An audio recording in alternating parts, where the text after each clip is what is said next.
You're staring at the ceiling again. The clock glows 2:17 in the morning. Your body is tired, a deep, heavy tired, but your mind is wide awake. It's replaying a conversation from 10 years ago. It's worrying about a bill that isn't due. It's doing everything except the one thing you need it to do. Shut off. You've tried counting sheep. You've tried warm milk. You've tried just lying there, hoping. And all you get is more frustration, more dread about the foggy, irritable day ahead. This isn't just annoying. It's dangerous. That fog is your brain not clearing its metabolic waste. That irritability is inflammation. Night after night of this accelerates the very decline you're lying there worrying about. Stop hoping. Stop trying to sleep. You're approaching this backwards. Sleep isn't a passive state you drift into. It's an active neurological sequence your body must execute, a series of switches that need to be flipped in order. And you can flip them tonight. The first switch is the most important one, and you probably never touched it. Your body will not initiate sleep while it thinks it's in danger. It doesn't care about your mortgage. It cares about lions. So your racing mind, your frustration, that low-grade anxiety about not sleeping, that's your nervous system screaming there might be a lion in the room. You have to silence that alarm first. Not with willpower, with physics. Your breath is the direct dial into your brainstem. You don't control your heartbeat directly, but you control your breath, and your breath controls your nervous system. Here's the signal. Breathe in through your nose for a count of 4. Hold that breath for 7. Exhale slowly through your mouth for 8. Do that 4 times. Right now, just practice. 4, 7, 8. You are not trying to sleep. You are manually switching your body from fight or flight to rest and digest.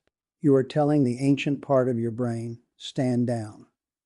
The coast is clear. This is the foundation. Without this state of physiological safety, nothing else works. The other switches won't flip. So that's your new first move. The moment your head hits the pillow, no more hoping. You send the signal. You flip the first switch. The panic stops. Now you need sleep pressure. Good. The alarm is off. Your nervous system is standing down. Now you need sleep pressure. Think of it like a weight on a lever. Not enough weight. The lever doesn't flip. That weight is a chemical called adenosine. It builds up in your brain all day long, a byproduct of you being awake and thinking. More adenosine, more pressure to sleep. Simple. But here's where age trips you up. Your adenosine system gets noisy. The signal isn't as clear, so you have to manage it with precision. You have to become an accountant for this chemical. First, stop clearing out the balance. Caffeine. That morning coffee isn't just waking you up. It's blocking adenosine receptors, pretending the chemical isn't there. The half-life is 6 to 8 hours. For you at our age, it might as well be 12. That 10 a.m. cup is still shouting at your brainstem at 10 p.m. It's a lie. Your body feels tired, but the signal can't get through. If you're serious about this, caffeine is a noon cutoff. Full stop. You're not giving it up. You're containing it. Now, building the balance. Morning light. Not through a window, through your eyeballs. Within 30 minutes of waking, get outside for 10. Look toward the sky, not the sun. You are setting a timer. The light tells your brain the adenosine clock has started. It's non-negotiable. It's free.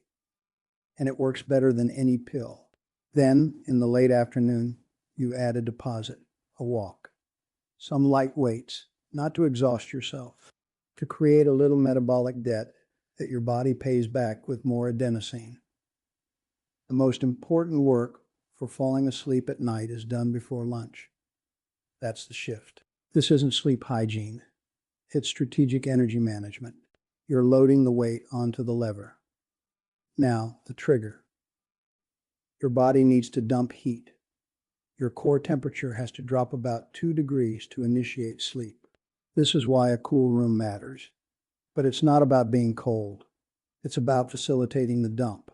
Your body shunts warm blood to your skin, to your hands and feet, to radiate heat away.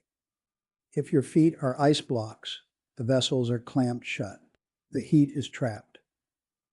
So wear socks. Warm feet mean open vessels. It sounds backwards. It's physics. A hot bath 90 minutes before bed works on the same principle. You heat the core, your body overcompensates, and you get a massive cooling wave right at bedtime. You're not just lying in a cool room. You're helping your body execute its own cooling protocol. You've signaled safety. You've built the chemical pressure. You've started the thermal dump. One switch left, the mind. A quiet mind isn't an empty one. It's a focused one. Your brain's default mode, the worry circuit, is a caffeinated monkey. It needs a boring job. So you give it one. This is the 2-minute drill. You're already doing the breath. Now add a mental image. Something simple. Repetitive. Visually dull. Watching paint dry. Counting tiles on the ceiling. For me, it's watching a single wave roll in, spread on the sand, and slide back out. Over and over. Your only job is to follow that wave. When a thought about your taxes intrudes, and it will, you don't fight it. You don't get frustrated. You acknowledge it, like a car passing outside, and you go back to the wave. You go back to the breath. The breath, the body check, the boring picture. That's the sequence. It takes under 2 minutes. It works because it gives the caffeinated monkey a useless task until it falls asleep. You're not trying to sleep.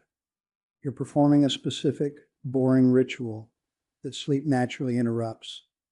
So that's the sequence. It's not magic. It's manual override.